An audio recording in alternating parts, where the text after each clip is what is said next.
Leif Abel is the founder of Revision Restoration. Over the years, Leif has restored and sold over $500,000 of high-end furniture, starting off with only a few tools and being cramped in a 10 by 12 foot mud room. Leif transitioned from his full-time sales job to pursue his creative passion, and it's working. I recently went through his website and literally everything said sold out. Not only is he brilliantly talented, but this man has figured out how to tell his story through content. As a service provider, as somebody who works with his hands, Leif has some really great insight for those of you who may want to use social media to be able to market your service, market your art, and do it in a fun storytelling kind of way. So how do you make your content more interesting? How do you tell a story with something you're not sure there's a story with? Well, this man's got your back, y'all. This is the one and only Leif Abel. I have a furniture business, and it was very weird for me to think about, how do I make this entertaining? Yeah. It's old, to some people, it's old furniture. You've said twice, how do I make something like furniture entertaining? If you could summarize how you have done that, Yeah. how have you? I would say by combining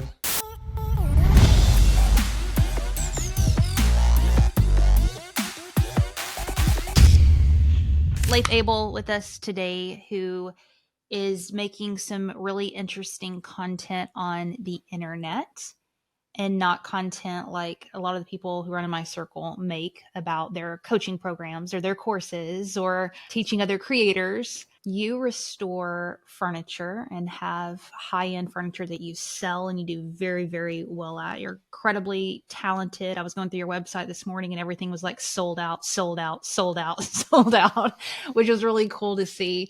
And you figured out a way to use storytelling to share your gift and talk about your business. And now you've moved into the education realm. And I just think it's really badass and cool, maybe to use you as an example for those who are like, how do I creatively talk about this, Heather? This is boring or non-creative. And dude, you're able to make chairs and wood and stuff. I don't know anything about all that, but I've binged through a ton of them, because you figured out the storytelling piece, I think, very, very well. But anyway, Leif, nice to meet you. Thanks for jumping on a mic with a stranger. Great to meet you too. You're not too much of a stranger because I've gotten to see some of your content, but this is our first time chatting. So it makes you feel like you know somebody when you watch their content, right? Yeah, for sure. So before you told me in the DMs that you've been looking at movies and storytelling and some outside of the box ways to approach content, which I've been doing too. And I want to riff with you on that for a little bit, but back it up a little bit and tell me about your beginnings working with furniture. Yeah, kind of how I got into it. Yeah. Briefly. So the short version is I left a full-time sales job. I was working at a boat dealership. Boat dealership? Yes. You sold boats. Selling like luxury level water ski and wakeboard boats. I would not do good at that. Oddly enough, my background in my teens, I was a competitive snow ski racer, skied in the Junior Olympics, and I also was a competitive water skier and skied on like the junior world team. I got to ski in the Junior Masters, which is like the Masters of golf, but in water ski in Georgia, actually, at Callaway Gardens in Georgia. So I got to ski in that tournament, which was my dream forever. Anyway, so you have to be like ranked top 7 in the world to get invited to that tournament. I tell you that not to brag, although I am stoked about it, but because I was in the competitive skiing industry, I literally skied behind the boats that I ended up selling. So it gave me a good, understanding, as far as all the features and stuff went. I still had to learn selling, the art of selling, and did you like it? Did you like selling? I liked a lot of aspects of it. I loved working with people.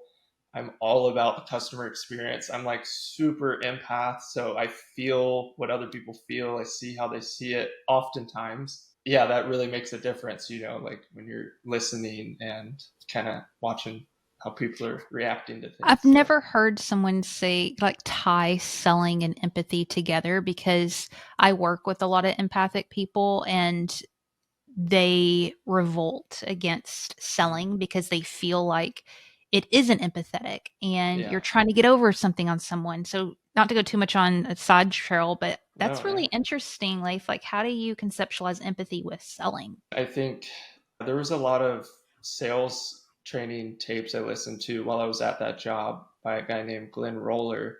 And there was, of course, lots of tactics and like rough scripts and stuff. But the overall message I learned from him was the art of like really listening. Mm. And, oftentimes it would mean repeating back like what they said in a not robotic way, but like, people feel validated when you like kind of repeat what they said with maybe a few different words, just your own voice. Anyways, that was just a great place to practice that, just incorporating empathy into the sales process. I guess how I would define it is like it becomes the user experience or the customer experience, the customer journey. Like every touch point, this is something I really loved really stewing over when I was listening to the Unreasonable Hospitality audiobook the other day. I don't know if you've heard of that, the guy who Yep. ran the #1 restaurant in the world. Anyways, but yeah, just every touch point is so important, to the customer. And so in sales, it's easy to like, old school sales, in my opinion, is like, figure out kind of the trigger word and use manipulation tactics and talk about the features all day. Like, it's important to know what you're selling, but I think much more important to understand what the customer wants and what's important to them. I just always use my own like life experience, right? Like the good experiences I've had at a restaurant versus the bad ones. I'm like, I just want to do the exact opposite of whatever that terrible experience I had at the mechanic was. Like, do all the opposites. Like, Yeah. they're, you know what I mean? Give people what they want and do it as professional and empathetically as possible. So I guess that's how I would kind of summarize that, is incorporate care into every touch point, essentially. How do you go from selling high-end boats to refinishing furniture? Short Reader's Digest version is being called by God to leave it with no plan B. And I did that. I can pick on you a little bit, Leif, because I know you and I have similar backgrounds with Yeah. church and all that stuff. So when you say God called me to it, like, what do you mean? So I ultimately just heard an inner leading. I mean, when I had moments of silence and it was just being purposeful, daily living felt it. wise. Yeah, I just felt like literally just the phrase come away with me was what he was like implying. And it's like, what? I was like, if there was a job I was destined to do by my like makeup and background in skiing, and I didn't mention this, but my great great grandfather actually founded the brand of the boat business that I was working for at the dealership. So it's a pretty big company. Anyways, wonderful company, wonderful people, like no bad things to say about even my bosses, like at that dealership in particular. But when I like said, hey, I feel like God's telling me to do this thing, everyone understandably freaked out at me and called me crazy. And some even accused that I was going to go work for competitors and steal all the information.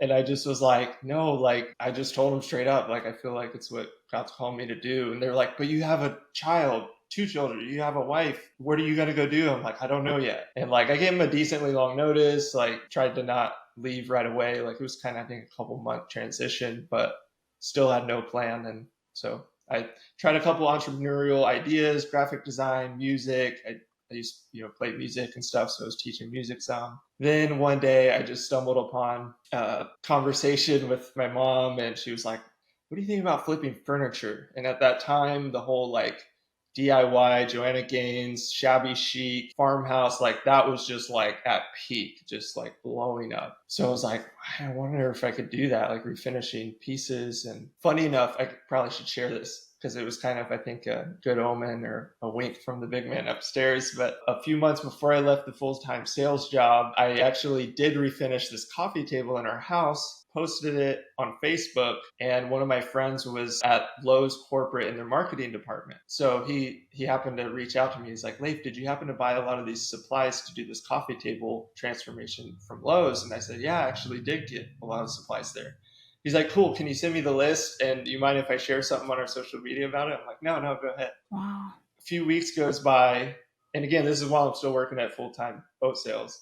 But a few weeks goes by and I get all these notifications on my personal Facebook, and Lowe's had posted this photo of my coffee table before and after, Wow. and it had gone viral on their page. As far as like Lowe's home improvement posts go, it was at like 100,000 likes and comments and shares, and people like Property Brothers were commenting on it, and HGTV, and in that moment I was like, well, that was weird. Okay, like back onto life, normal life. But fast forward then like 6-8 months later, after leaving the sales job, thinking of ideas, my mom kind of throws out the furniture thing. And I was like, that's an interesting thought. Like there was that coffee table moment. That was interesting. So I literally just started.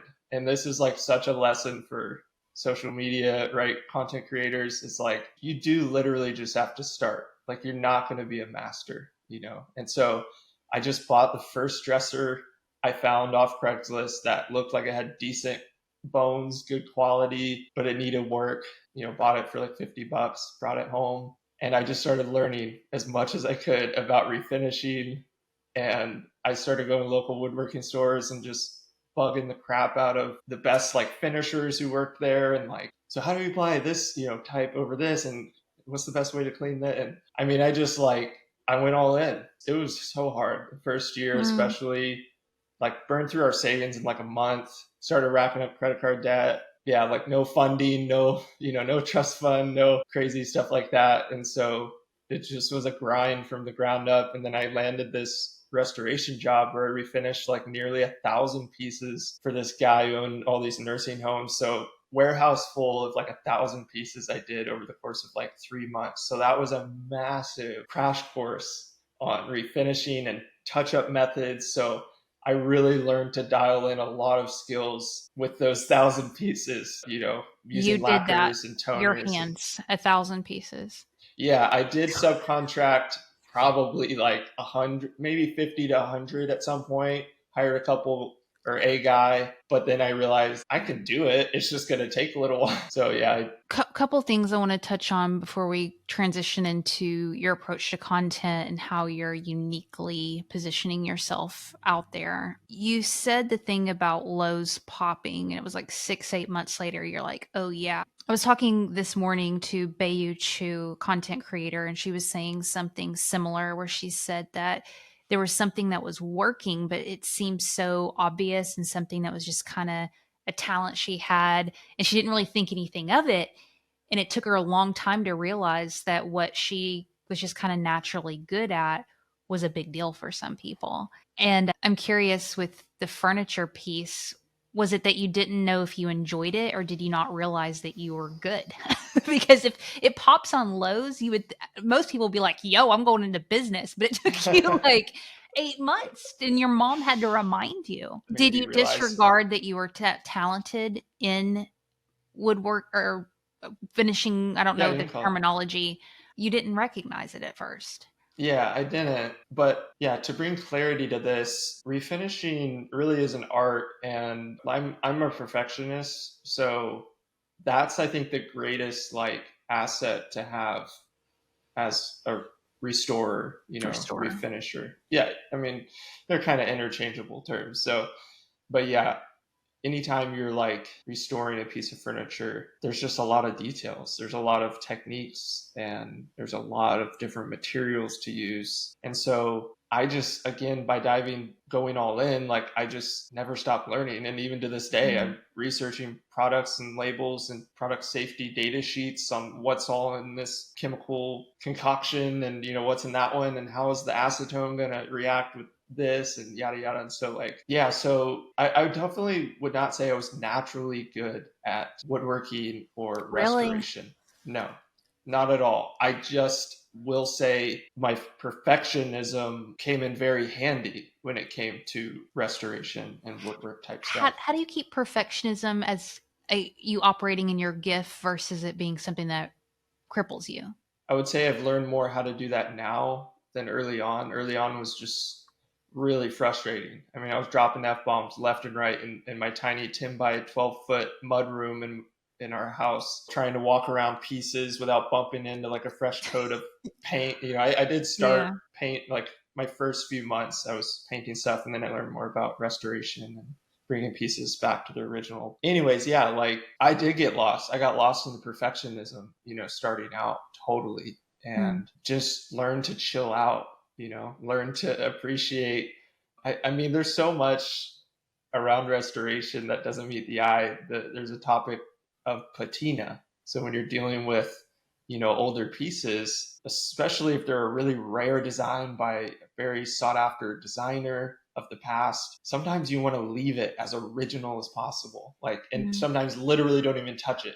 If it's like falling apart, you put it in the corner and someone will pay a lot of money for it, but typically I'm restoring the pieces. So there's a little bit of a dance is what I'm trying to say, even nowadays, of like restoring a piece, but still honoring the past of the piece. This is why I call myself an artist, and even on my bio and stuff, is because I don't want to be a robot. I don't want to, like, even though I teach now restoration and stuff, I still want to allow there to be room for the creativity side of it and appreciation. Again, like someone might refinish, there's a teak credenza here in my room right now. Someone might refinish it differently than I would, and that's okay. Like I might want those two little scars, or like kind of this just little coloration difference on this one spot, because it looks very natural. It's not like this ugly thing to me, so there's a dance there. So I've just learned that dance really over time,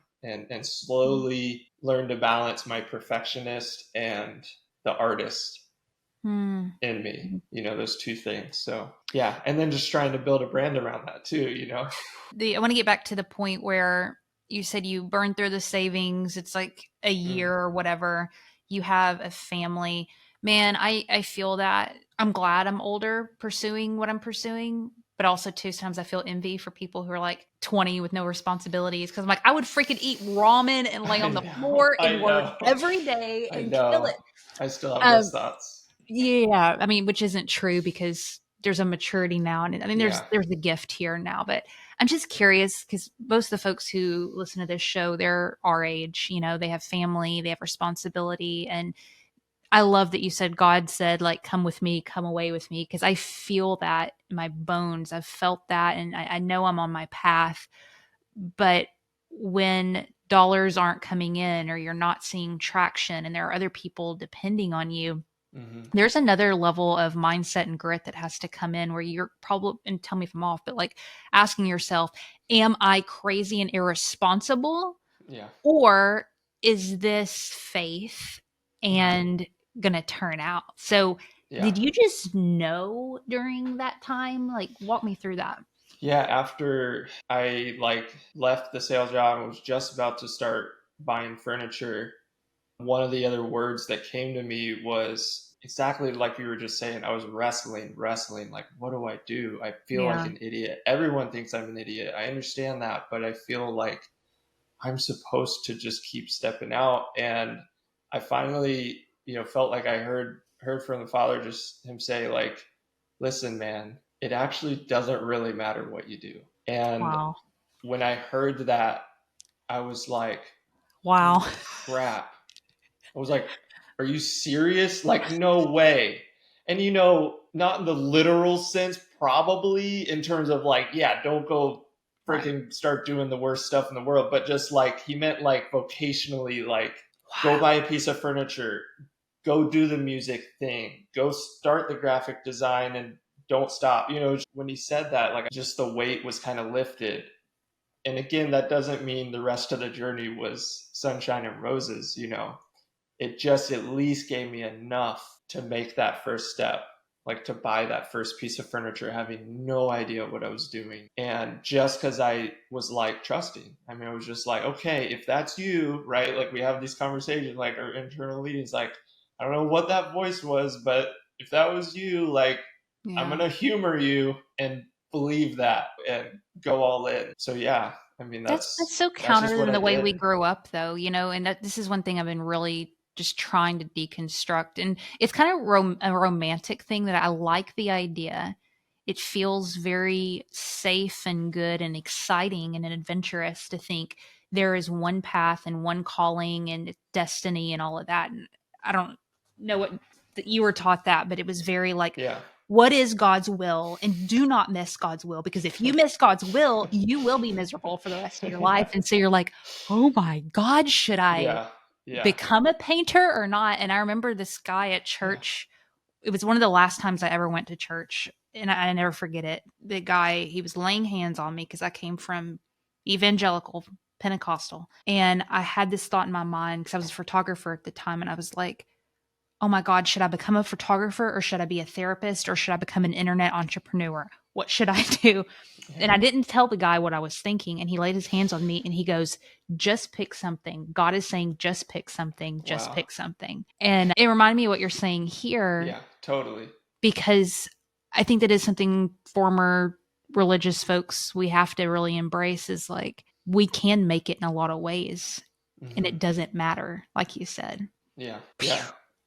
Yeah, and it's so wild because you just got to come to that place where you're like, I don't give an F anymore. This is what I think is ultimate trust, is when you look to the sky, or you close your eyes, or however you want to pray or just talk or listen, and just say like, I'm okay not knowing everything, and just show me what I'm supposed to learn while I'm here. That's Wow. it. Now grab the paintbrush. Now grab the sandpaper. Buy the next course. Learn the next skill. It takes so much pressure off. But man, I'm not denying the fact that when you're a parent and a provider in your home, and shit gets real. Often that's just the reality of it all. I mean, right now, like I've been building, the educational side of stuff, and this has been another huge leap of time, which is money.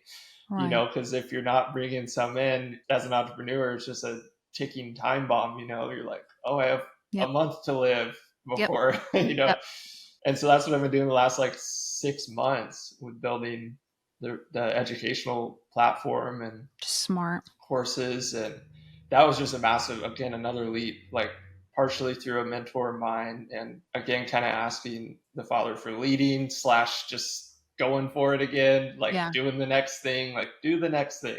When you're talking about this, what came up for me is there's a level of responsibility and ownership we have to take when we really grasp that, what you said, it doesn't matter, pick something. Because if it is that, and there's not some woo-woo magical spirit over, and I'm the most spiritual person ever. I think everything's spiritual, but sometimes I'll even over spiritualize things where I'm like, okay, well, if it's God's plan for this, then it's going to be easy. When in reality, it's our responsibility to work our asses off and build, when we have those little hints from the universe. And so now segmating, what helped me? Heated head of. Just kidding. I'm pulling out office quotes because I have no idea what I'm trying to say. A segueing. Yes. Lord Jesus. Getting into transitioning. That's easier. Transitioning into the brand part. It'd be easy for you to be like, yo, I restore furniture and I'm good at this. I'm not a videographer. I'm not a storyteller. I'm not an Instagram person, but you took ownership, you took responsibility, and you realized, tell me if I'm wrong on this, that in order for your business to grow, you had to learn some new skill sets, right? 100%. So take me there, because it would be easy for you to have not done what you've done. And now look what's opened up for you. It's incredible. Exactly. This is overcoming victim consciousness. Oh boy.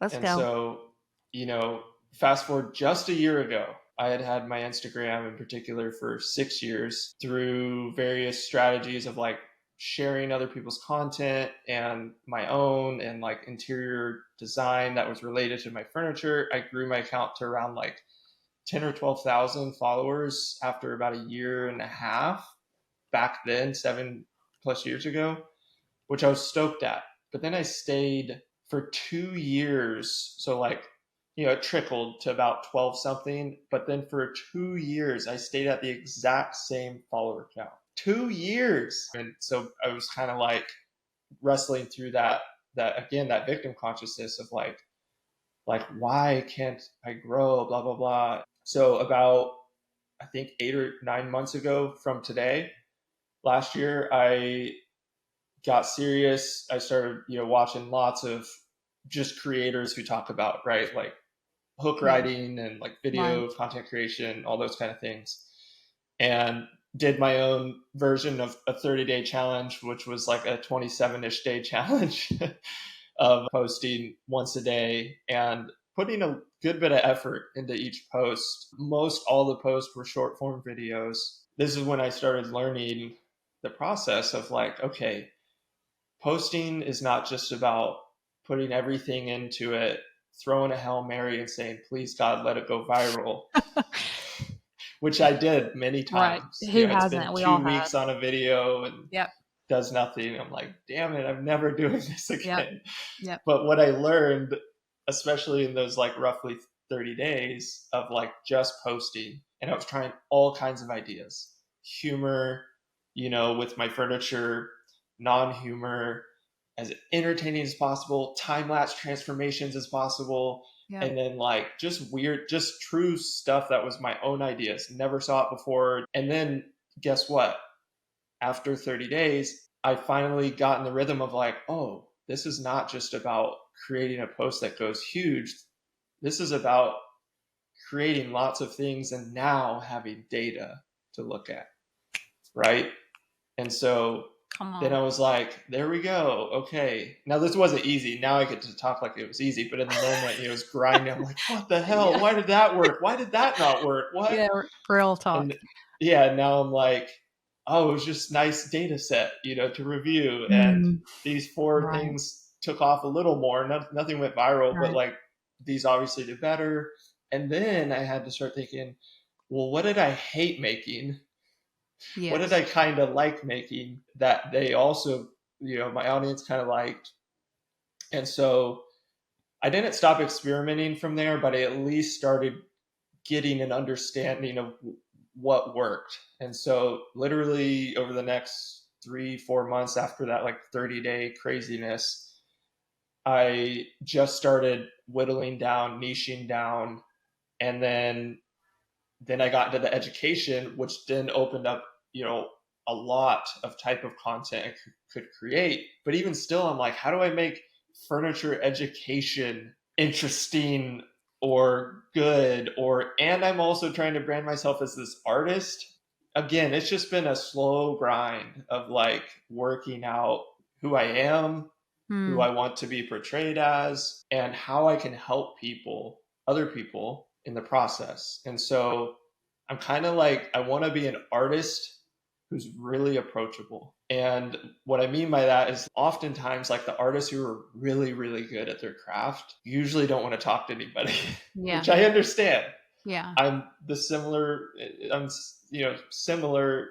at times, but forcing myself to be like, how can I translate my passion, what I've become good at with like helping other people who, I know need help, because I did the hard work. I did the homework. I got in the Facebook groups, and did research of like, what are the biggest questions everyone's asking around refinishing and what's the biggest pain points. And, I went and did that digging for a couple months at least, and then started making content. And then I, over time, developed roughly like 3 buckets of content for my page. And all of this still today is short form video, FYI. But within short form video, 3 different buckets. And that is like very educational. And within that educational bucket, I decided I want to do this like kind of Hormozy-esque. A lot of other people do it too, but he was one of the ones, earlier on with like this nice bold caption up close like this. How can I do this with furniture education? Like, because you need sanders and big pieces and a lot of moving parts, a lot of chemicals. I'm like, how can I do this? Because I know no one's doing this in my field. Like, people show restoration and refinishing, but it's usually not great quality. It's usually slower. And so I'm like, how can I deliver like this high quality content, impactful, somewhat entertaining, learning, editing skills too. So that was a big one, developing that educational bucket and doing this like tight frame, short form video of like here's how to sand. Here's what you do. Boom, boom, boom. Yeah. 20 seconds. Boom. Just like deliver huge value. And some of those videos have surprisingly done really well. Like, I'm Yeah. like, wow, like Yeah. 100,000, 200,000 views on some of those educational videos. I'm like, that is like a dream come true to me. And then second bucket is more pure storytelling. So I saw this guy on TikTok, I think it was an auto mechanic, where a younger guy in the shop would walk up to him and say, "Hey Jim, like, what's the best engine in this year Chevy truck or whatever?" And so it was this like walk up question thing. And so I'm like, oh man, I wonder if I could do that. It would work for what I do. And so we just tried it and had my wife just be the person to ask the question. And Hey, Leif thing. yeah, hey Leif, yeah, what was your favorite piece you worked on? Or hey Leif, Yeah. and the rest is not scripted at all. Like the question is the only thing that's scripted. I want it to be truly natural, my organic response. I will edit it just to keep it concise, but yeah, that's been huge, just storytelling. So then my third bucket is the more intended to be viral videos. And that's generally going to be a time lapse, full transformation restoration from start to finish. And those pop. Those work. Yes. Yeah. Yes, for sure. Now, even within that bucket, I'm still experimenting like, okay, doing a voiceover with captions on screen of the story versus just music and just showing the transformation, like boom, boom, boom, boom, boom. Because I'm still playing around with those kind of things of like what matters more to people. I think it usually is a combination of visual hooks, audio hooks, storyline. So like I think on average, if you can combine verbal storytelling with visual storytelling, it's usually gonna be way more set up to take off, I think. But in some cases, if the visual is just so engaging, you don't need words and captions, going on. So yeah, if you're doing something very tactile, if you have a small business making cupcakes even or whatever, like just show the process. Like people freaking love cupcake, just show a close up of that frosting, maybe do something fun with it or whatever. But like, I think oftentimes we overcomplicate content creation. Like you were saying earlier, like I have a furniture business and it was very weird for me to think about how do I make this entertaining? It's old, to some people it's old furniture, like it just depends on the lens you view it through. It's like, yeah, or it's a piece that tells a story and like exactly, it's 60, 70, 80 years old. Like who knows the life? Like where did I find it? What did it take to bring it back? I had to find a poster 100 miles away because the only one who could do it like that, just like those are the things like you start incorporating. Like even though to you it's a part of your grind and it's even not fun, some of those stages, the car breakdowns, driving the back roads at night to find a whatever, like, but if you incorporate that and just tell the story, like a lot of people are like, holy crap, this is cool, Yeah. So yeah, I'm learning how to do that. And the reason all your content you're not trying to hit viral is because you're wanting to build community and go put your roots in deep with the other content. For sure. A part of branding, part of relationship building, community building, like you're saying. Yeah, exactly. So you've said twice, how do I make something like furniture entertaining? If you could summarize how you have done that. Yeah. How have you? I would say by combining showing the process, sharing the journey, and teaching someone something along the way. You said in the DM that, God, I sounded like an old person, didn't I? In the DM. That's what I just said. In that DM. On the Facebook. Yeah. About watching and paying attention to film, I think you said, entertainment space. My ears perked up when you said that because I consume a lot of content about content, which is funny. But I also have been paying really close attention to what I watch on Netflix and things like that, because I think there's so much storytelling structure and things we can learn as content creators from that world. And I just want to geek out with you over that a little bit. Like, tell me why, first of all, you decided to look in that unconventional place, and what are some high level takeaways? Yeah, nowadays I mainly rewatch The Office Let's just go. over and over and over and See, over. Once that's I The Office right there. And then I have Michael. Where's Michael? There he is. That's awesome. Yeah. Continue.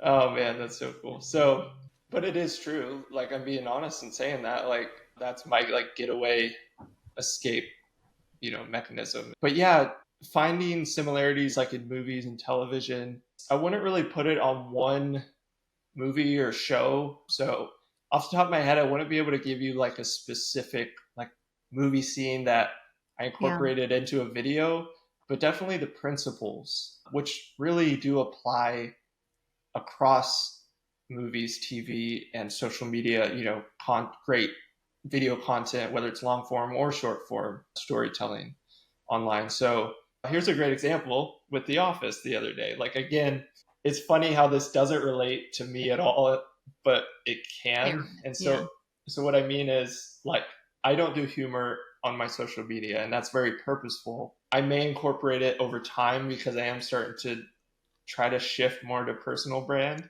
but I wanted to be very much like an artist, right? I wanted to be taken seriously. And so I found that if you want others to take you seriously, you have to take yourself seriously. And so I was like, okay, if I'm going to try to sell a $10,000 desk, should I be making a corny joke in this video about the desk? For me, it was no. I want to show how much care I put into this because that is true. Like humor is a side of me, but it doesn't have to be on my social media, Right. So that was a good lesson. But let me get back to the analogy with The Office. So I'm watching this show that's very humorous that I love, but what I'm extracting is the other day I was watching it and one of my children came up and was watching it. I had headphones in, and so they're watching just the scenes silently, and they are enthralled in what was going on.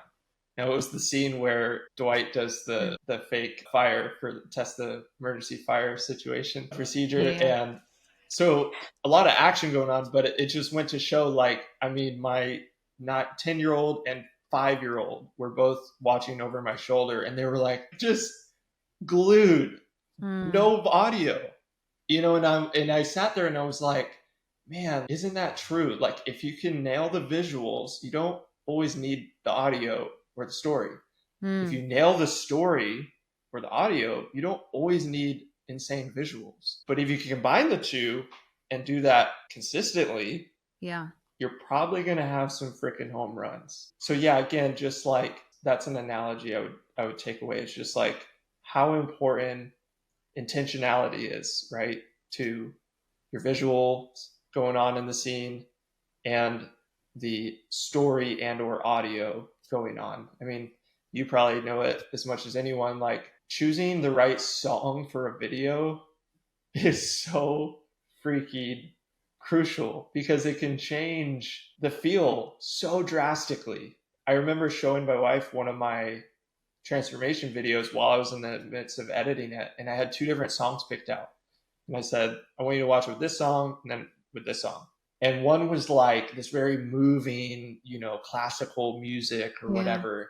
And then the other one was this like upbeat pop, bang, bang, bang, And she was like, whoa, that's the same video. Like, and I'm like, yeah, isn't that crazy what sound changes like in your mind of how you're feeling the video, how you're experiencing the video. And so all of those things, again, like you freaking go to Lord of the Rings or whatever, watch that, like the music's so intentional, the cadences, the pacing, depending on what scenes are going on. So like, I wouldn't say I get that hyper focused every single second of every video, because I only have so much time in the day to edit and move on with my life and run my business and educational system and all the other things. So I definitely try to nail the overall track. And then if I hear some like riffs or things, I might try to do a little extra editing to kind of hit that. So you kind of feel with the video a little more. If it's okay, I want to share a couple of your reels on the podcast. Is that okay? Yeah, absolutely. Okay. Just because I want to show some examples. There Sure. was one that you did. It wasn't like one of your bigger videos, but it was one I just loved because I think it was a really unique, I don't want to say easy, but an idea that people could take. It's if you're carrying a chair and you're opening the door and you're walking into your workshop and it's a very blue tent. Yeah. I Early morning. freaking love this video. And all it is there's not even a voiceover, is there? Mm-hmm. No, it's just music. And then you have a caption and you just says where the magic happens and you shut the door. That is so cinematic. And I was like, this makes me so curious where he's going and what he's doing. And there's like storytelling in that 3 to 4 seconds. I thought it was a brilliant idea. First of all, just to get real technical and geeky with you, how do you make it so cool and blue? Are you using a tripod there? Walk me through this video, this idea. Yeah, let's first point out that the video did not go viral like I had kind of hoped in the back of my head. I love it. Yeah. Well, see, but at the end of the day, I did want to make it for you. That's right. Like, I really did. Like, I wanted that to be way more purpose focused on like speaking to the artist and like showing that side of me, because that's me. Like, I'm the artist. So I'm talking to myself, but also it might be 30 people or maybe it could be 10,000, like whatever. I'm just saying, like, I know that video didn't pop, but I'm okay with that because like I wanted to show that. I wanted to show that side of me and also like really try to speak to someone else, because I do teach other people who do what I do and they are also artists. Right. And they also feel alone sometimes. And so like I really made it just, I was like, I don't care what this post does. I'm making this. So as far as how I did the shot, it was on a tripod and I earned my stripes. I woke up at the crack of dawn, and this was, I think, in the winter. Yeah, the sun was just starting to rise. I had about probably 10-ish minute window, in the dawn to get it. And I might have done a little adjustment on the coloration just to make sure it was feeling, moody in that time of day. So just on your cell phone. Just set it up. I might have used my phone though on that one, now that I think about it. Anyways, so yeah, that was a super simple shot. I did have to think about angles, and that door is like half broken, so it's kind of janky. It was like almost falling and dragging. This next one about commenting scraper. 3 reasons you need to have one of these carbide scrapers. It's one of the most affordable ways to strip old finish. It's one of the least toxic ways to remove old finish. And it provides one of the greatest ASMR experiences of your life while you use it. Listen. You should get one. You start off the video, 3 reasons you need to have one of these, and it's a scraper, and then you do the little down. Everybody loves that. You had them comment scraper, then you'll send a link. So this is, I think, a good example of what you're talking about. Like, you do something that historically has been a very big, broad, wide thing to show, but you hermosied it, like you said earlier, bringing it in smaller. And then this popped really well. You got a lot of really great engagement on it. So walk me through that process, scripting, filming, anything that you think is helpful to learn here. With that one in particular, I obviously used not the rule, but like that idea or principle of like giving people 3 points, right? Yeah. 3 steps, 3 whatever. And just getting to show a tool, use a tool. At that time, I was trying to go a little heavier experimenting with like affiliate links and stuff. Yeah. So far, which I don't know if anyone admits this, but you don't really make much money off of that. At least I haven't. Say it again. At least I haven't. Mm-hmm. I'm not saying you can't. I'm sure some people do, but mainly like I'll say on smaller ticket items, right? I think that's the big thing. Like those scrapers, I've sold boatloads through Amazon of those scrapers, but they're $19 or $20 scrapers.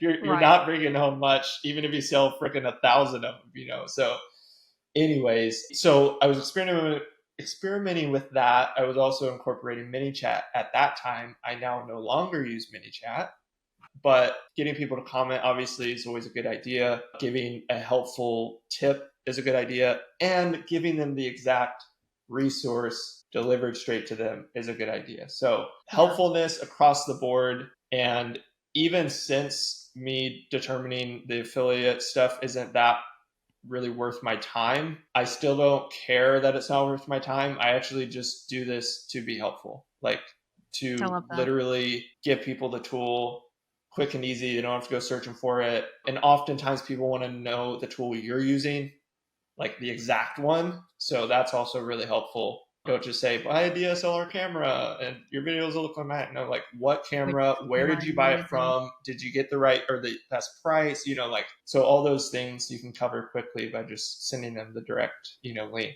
And so, yeah, so that's why I did that. Yeah. And that one popped off pretty well. I had another tool one with an eraser that freaking, I think I had over 2,000 comments or something like that, maybe a couple 100,000 views. And yeah, so those ones I'm really excited about because they're educational, and do you edit them all yourself? Yeah. Fist bump. Let's go. I love when people edit their own videos. I feel like there's such a learning opportunity there. Sucks. It's like so much extra work, but yeah, I don't know. Enjoy it. What about these ones you do? I'm guessing they're in your home, your office, where you're telling more of a story. Like sometimes you drive and go pick up pieces and you come back. It's a lot of clips, a lot of B-roll, a lot of cuts. And man, I can only imagine that this takes you a really long time to put together. Like the one with this chair. What's this chair called? Forgive me. The Mr. Chair. Yeah. On Mr. Chair. Walk me through that. How long does it take you to prep these reels and what's the intention behind them? Those reels, man, they can vary, but the first rendition, so the first edit, because I do often repurpose later and make minor edits to make it a slightly different video, but the first edit on those usually takes, I would say, at least 10 hours, maybe. Just the edit? Yeah, just that's not the scripting. edit. That's not filming. Yeah, no, I mean, I do kind of do it all together. Once I compile all my video files, I kind of figuring out the script of the story based on the clips I have. So then I can make it really cohesive. Anyways, yeah, it usually takes me about days because I usually don't just sit down for 10 hours straight, right, to edit. So it usually takes me 3 to 5 days to edit probably one of those videos that's intended to go viral. The real-time consumer is shooting it over the course of 3 freaking weeks. That's what's crazy that people don't, or some people don't get, and that's fine. But yeah, it's the time, again, because it's not like, hey, here's a piece of information and a clip, a B-roll from this thing and this thing. And I'm not hating on you by saying this, but just when you do get to just sit in front of a camera and then just grab clips, that's so fun to me because the actual shooting, doing this stripping the piece took 7 hours in real life time. I got a 1.5 second clip out of it. Right. Then doing the pinstripe took this many hours. I got another 2 second clip out of it. Again, you're doing weeks of on and off restoration, turn that into hours of video, turn that into often a 60-second reel.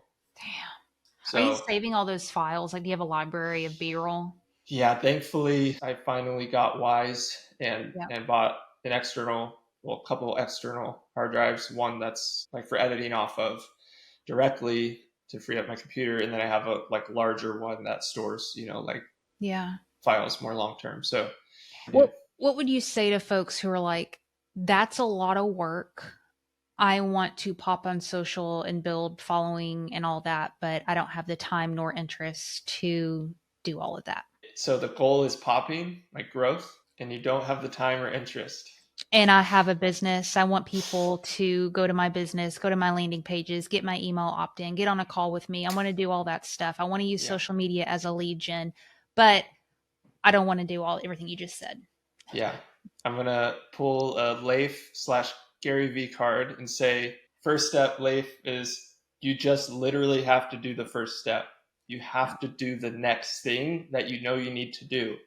If you know that you know nothing about how to make a great 15-second reel, then go on the internet where it's free and watch YouTube videos or whatever source, but probably YouTube's best, on how to make a viral 15-second reel. Yeah. Like the videos are just endless out there to learn from for free. So do the first step. The next step, which would be like kind of a part of the first step, like Gary Vee style, is just start creating, start within the means that you have. Yeah. And this gets back to the whole God providing topic. Is like, you're just like, I'm like, I have 2 tools, literally, like in my little mudroom. I don't have a sander. I don't have anything. He's like, you got a screwdriver. Yeah. Go buy a roller. Like, go get the next thing, even if it's $5. Yeah. Even if you have the crappiest iPhone, which I did at the time, like I had one of the oldest dinosaurs, and like learn how to storytell. If you have a crappy phone, like you can still master storytelling and probably get incredible views just by learning to storytell. Like I was saying earlier, it's like if your storytelling sucks, your like visual has to be amazing. Your audio probably should be amazing too. If your storytelling's masterful, it's not as vital to have the top-notch everything, tools and equipment and stuff. Because I've seen it. I've seen, especially on like TikTok, even Instagram now, with how algorithms shifting and trying to like honor just like great storytelling. I think like not caring as much about polished, as much as I hate to say it, because I put so much work into polishing, and I know you have too, but there's still an element of like professionalism, I think, that matters. But I think, man, if you become a master storyteller, and that's why like that's my big thing still, even for me. So for others, I would say like storytelling is huge. Just learn to show the process and tell the story of what you do and why you do it. Like that matters way more than we assume. You don't have to have all the bells and whistles, especially getting started. You don't need or really even should want the bells and whistles, because they're not going to make you grow in itself. I hope that answers. Yes. One final question for you, but before then, where would you like to direct our listeners to? I would say mainly Instagram. That is my biggest platform, where I'm most established. At Revision Furniture is my handle. You can connect with me there. I do have my main business website's revisionfurniture.com. And then my educational restoration website is revisionrestoration.com. Congrats on that, man. That's a big deal. It's a big deal stepping out of, one lane that you're comfortable with and then stepping into more of a leader, teacher, educator. There's a lot of technical work that goes into that, but there's also a lot of mental, emotional, heart work that goes into that. So congrats on that. Last question. What is something you are deeply questioning right now? And it can be related to content, storytelling, refinishing furniture. It can be anything or something very, very small, but something you're deeply questioning right now that you don't have the answer to. I would say right now I'm very torn between building the educational system, my restoration educational system, like continuing to build that and focusing more on my core, like retail business of buying, restoring, and selling high-end vintage furniture. So those are my 2 big dilemmas right now as an entrepreneur. Yeah, I've already started making that shift, but it's just hard because I've poured so much into the educational stuff lately. But, I have to face reality, like we were saying earlier. It's like, if it's not paying the bills, as many people as I want to help, and I'd love to help for free, I don't have the other aspects of business so automated and dialed that I could just go off into the sunset doing all the education nonstop. So that's my biggest it's real. dilemma right now. It's real. That dynamic. Friend, I think we all are saying amen, hallelujah to that. I feel that deeply. Listen, thank you for taking time out of your day where you could have been working, being with your family, making videos to invest in our people and encourage other creatives who are listening. So thank you so much for your time today. You're so welcome. This was an absolute blast. Thank you.